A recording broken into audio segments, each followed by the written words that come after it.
কোষে দেখি একের এক।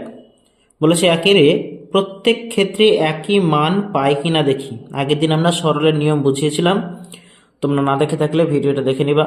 তো আমরা দেখব নিয়ম অনুযায়ী প্রত্যেকটার মান একই পাচ্ছে কিনা। এখানে কেন করতে দিয়েছে?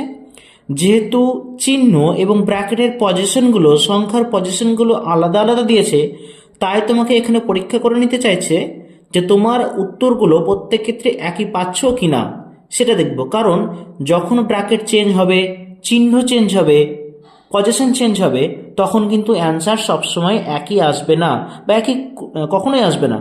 সেটা দেখার জন্য তোমাদের এখানে বলা হয়েছে। তো আমরা এক এক করে দেখে নিব আসলে একই মান পাই কিনা। দেখো, প্রথমে আমি অঙ্কটা টুকে নিই। কোষে দেখি একের এক, একের এ। এতে কি বলা হয়েছে? বলেছে 20 যোগ 8 ভাগ 4 বিয়োগ 2। কি হচ্ছে? হিসেব অনুযায়ী প্রথমে ব্র্যাকেটের কাজ আগে করব, আগেই বলেছি। তারপরে বাকি যেগুলো আছে সেম রেখে দেবো। 20 যোগ 8 ভাগ 4 থেকে 2 বাদ 2। দেখো দুইটা চিহ্ন আছে, যোগ আছে ভাগ আছে। যোগটা করব না, আগে ভাগটা করব।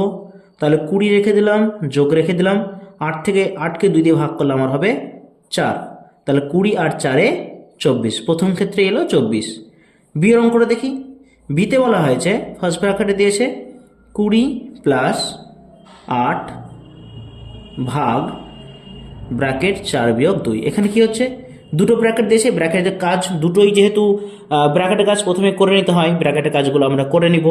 তাহলে 20 আর 8-এর কথা হচ্ছে 28। এদিকে ভাগ আছে, 4 থেকে 2 বাদ কত? 2। তার মানে 28কে এখন যদি আমি 2 দিয়ে ভাগ করি তাহলে 14 দুগুণে 28 হয়। তাহলে উত্তর হবে আমার 14। দেখো সংখ্যাগুলো সবটাই সেম ছিল, কিন্তু চিহ্নের পজিশন বা ব্র্যাকেটের পজিশনগুলো আলাদা থাকার জন্য উত্তর কিন্তু আমার আলাদা এলো। সো এগুলো খেয়াল রাখতে হবে। চলো সিতে চলে যাই। সিতে বলা হয়েছে, দেখো সি নম্বরটা দেখো, 20 বিয়োগ 8 ব্র্যাকেট ক্লোজ, কোনো চিহ্ন নেই, 4 বিয়োগ 2 ব্র্যাকেট ক্লোজ। তাহলে 20 থেকে 8 বাদ কত? 12। আমি আগেই বলেছি ব্র্যাকেটের মধ্যে, ব্র্যাকেটের বাইরে কোনো চিহ্ন না থাকলে আমাকে কি ধরে নিতে হয়? এর। আর এর মানে হচ্ছে গুণ। 4 থেকে 2 বাদ কত? 2। তাহলে 12 এর 2, মানে এটা যদি গুণ ধরি তাহলে 12 দুগুণে কত হবে? 24। তাহলে এটার ক্ষেত্রে কিন্তু অ্যান্সার একই মিলছে না, একই রকম আসছে, কিন্তু পজিশনগুলো আলাদা হয়ে যাচ্ছে, অ্যান্সারও তাই আলাদা হচ্ছে। ডি নম্বর কি আছে দেখে নিই আমরা। দিতে আছে 20 বিয়োগ 8 ব্র্যাকেট 4 বিয়োগ 2। কাজ কোনটা করব? এটা কোনো কাজ করব না, কাজ করব ফার্স্ট ব্র্যাকেটের। তাহলে 20 বিয়োগ 8 ব্র্যাকেটের বাইরে কিচ্ছু নেই, তাহলে আমি কি ধরবো বলেছিলাম? এর। 4 থেকে 2 বাদ 2। এখন বিয়োগ আছে, এর আছে, কোন কাজটা আগে করতে হবে? এর কাজ। তাহলে বিয়োগ 20 বিয়োগ এর মানে গুণ, তাহলে 8 দুগুণে 16। তাহলে এখন 20 থেকে 16 বাদ হচ্ছে 4। ওকে, নেক্সট নাম্বার ই।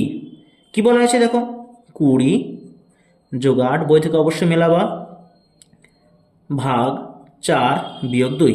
এখানে ফার্স্ট ব্র্যাকেট কাজটা আগে করে নিই। 20 আর 8 হচ্ছে কত? 28 ভাগ 4 আছে বিয়োগ 2 আছে। দেখো এখানে দুটো চিহ্ন, ভাগ আছে আর বিয়োগ আছে। কোন কাজটা করব? ভাগটা করব। 28কে 4 দিয়ে ভাগ করলে হবে 4 7 28, মানে 7 বিয়োগ 2। তাহলে 7 থেকে 2 বাদ হচ্ছে কত? 5। দেখো প্রত্যেক ক্ষেত্রে তাহলে কিন্তু আলাদা উত্তর আসছে। এ হচ্ছে 24, বি হচ্ছে 14, সি হচ্ছে 24, ডি হচ্ছে 4, আবার ই হচ্ছে 5। এটার কারণ হচ্ছে তোমার যখন সরল অঙ্কতে সংখ্যার স্থান পরিবর্তন হচ্ছে, বা ব্র্যাকেটের বা কোনো চিহ্নের যখন সিচুয়েশনগুলো, অবস্থানগুলো পরিবর্তন হচ্ছে, তখন উত্তরগুলো আমার আলাদা আলাদা হচ্ছে। এটা ছিল আমার একের এ। তারপর একের বি আছে। দেখো একের বিতে বলা হয়েছে, এখানে তোমরা দেখতে পাবে, বইটা খুলে রাখো, পেজ নাম্বার 4।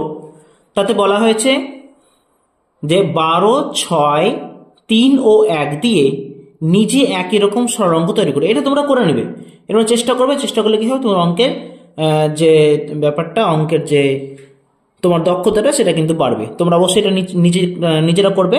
আমরা চলে যাব 2 অঙ্কের সমাধানে।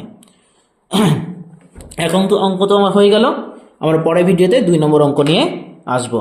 ততক্ষণে আমাদের চ্যানেলকে সাবস্ক্রাইব করে দাও এবং আমাদের পাশে থেকো।